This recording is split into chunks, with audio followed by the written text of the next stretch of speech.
Le département de la sécurité intérieure est maintenant fermé, mais de nombreux employés continuent de travailler sans être payés depuis la fin du financement qui a pris effet juste après minuit samedi. Cette perturbation fait suite à l'échec du Congrès, profondément divisé, à trouver un compromis pour financer l'agence. Les sénateurs démocrates ont bloqué un projet de loi qui aurait permis de fournir 64 milliards de dollars jusqu'à la fin du mois de septembre.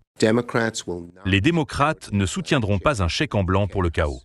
Les démocrates utilisent leur influence législative et tirent parti de l'attention mondiale suscitée par la mort en janvier des citoyens américains René Good et Alex Pretty, impliquant des agents fédéraux de l'immigration pour négocier des changements dans les tactiques utilisées par l'agence ICE, une agence du département de la sécurité intérieure.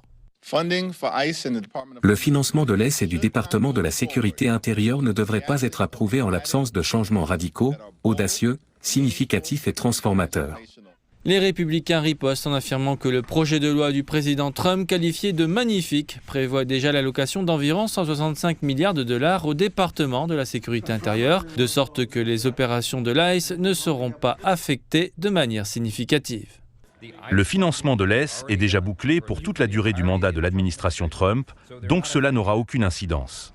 L'administration Trump n'est pas étrangère aux fermetures administratives. Le président a présidé la plus importante fermeture de l'histoire américaine l'année dernière qui a duré 43 jours. Mais Trump était également au pouvoir lorsque le deuxième plus long shutdown a frappé son administration en 2018 pendant son premier mandat. Ce shutdown partiel avait été déclenché par un différend sur le financement d'un mur à la frontière entre les États-Unis et le Mexique. Ces fermetures ne sont pas l'apanage des administrations républicaines. Le troisième plus long shutdown a eu lieu en 1996 lorsque le démocrate Bill Clinton était à la Maison-Blanche. Il avait duré 21 jours. Les anciens présidents Jimmy Carter et Barack Obama ont connu les 4e et 5e plus longues fermetures, liées respectivement au financement de l'avortement et à la loi sur les soins abordables. Les États-Unis sont le seul grand pays développé au monde à se livrer à ce genre de politique risquée qui peut entraîner l'interruption de programmes et de services fédéraux essentiels, causer de graves dommages économiques et constituer une menace pour la sécurité nationale.